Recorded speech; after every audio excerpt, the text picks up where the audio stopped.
ඔයාට ඔයා ගැන සතුටුයිද? අපි කතා කරමු. ඉතින් channel එක හොඳයි නම් subscribe කරන්න, like එකක් දාන ගමන් ලස්සන comment එකක් ලියාගෙන යන්න. ඒ වගේම තමයි ඔයාගේ යාළුවන් අතර share කරන්න. එක කැලෑවක කපුටු හාමියෙක් හිටියා. එයා හරිම දුකින් තමයි එයාගේ කාලය ගත කරේ. එයා හැමදාම එයාට ලැබුණු ජීවිතය ගැන කලකිරිලා තමයි හිටියේ. මේක දැකපු දෙවියන් දවසක් කපුටු හාමිව හම්බ වෙන්න එනවා. දෙවියන් ඇවිල්ලා කපුටු හාමිගෙන් මෙන්න මෙහෙම අහනවා. කපුටු හාමි, ඔය මොකද ඔයා දුකින් ඉන්නේ? කපුටු හාමි එයාගේ දුක දෙවියන්ට කියනවා. මම හරිම කැතයි. මට මිනිස්සු කවුරුවත් කැමති නෑ.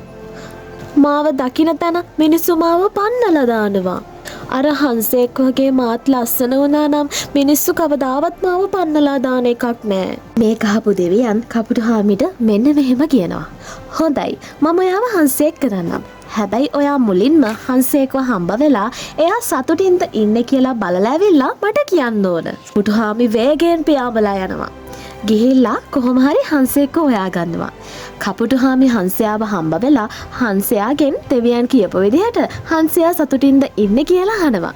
එතකොට හංසයා මෙන්න මෙහෙම තමයි කියන්නේ. මොනවද මේ අහන්නේ කපුටු හාමි? සුදු පාට කියලා කියන්නේත් පාටක්ද? මේ වතුරේ ඉඳලා මට දැන් හොඳටම එපා වෙලා තමයි ඉන්නේ. මාව නම් සතුටින් නෙමෙයි. අර ගිරවෙක් වගේ මාවත් කොළපාට වුණා නම් මං නම් සතුටින්. කපුටු හාමි ගිරවෙක්ව හොයාගෙන වේගෙන් පියාඹලා යනවා. කපුටු හාමිට හොඳට ඕම මහන්සි. බොහෝම අමාරුවෙන් ඔන්න යන්තමින් ගිරවෙක්ව හොයාගන්නවා. කපුටු හාමි ගිරවගෙන් අහනවා ගිරව ඉන්නේ සතුටින්ද කියලා. ගිරව කපුටු හාමිට මෙන්න මෙහෙම කියනවා. ආපෝ කපුටු හාමි, මොන සතුටක්ද? මට මාලයක් තිබ්බට මම නම් සතුටින් නෙමෙයි ඉන්නේ. මේ හැම තැනම ගස්වල තියෙන කොළපාට. මාවත් කොළපාටයි. අඩුම තරමේ ඔයාටත් මාව අඳුනගන්න කොච්චර වෙලා ගියාද? මේ කහපු කපුටු හාමි පියාඹලා යනවා.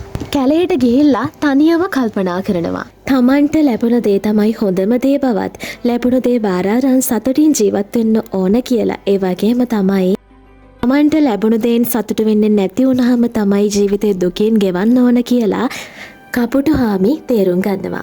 ඉතින් එදා ඉඳලා කපුටු හාමි හරිම සතුටින් ජීවත් වෙනවා. ඉතින් ඔයත් මෙන්න මේ වගේ කපුටෙක්ද? ඔයත් මේ වෙනකල් හැසිරුණේ කපුටෙක් වගේද?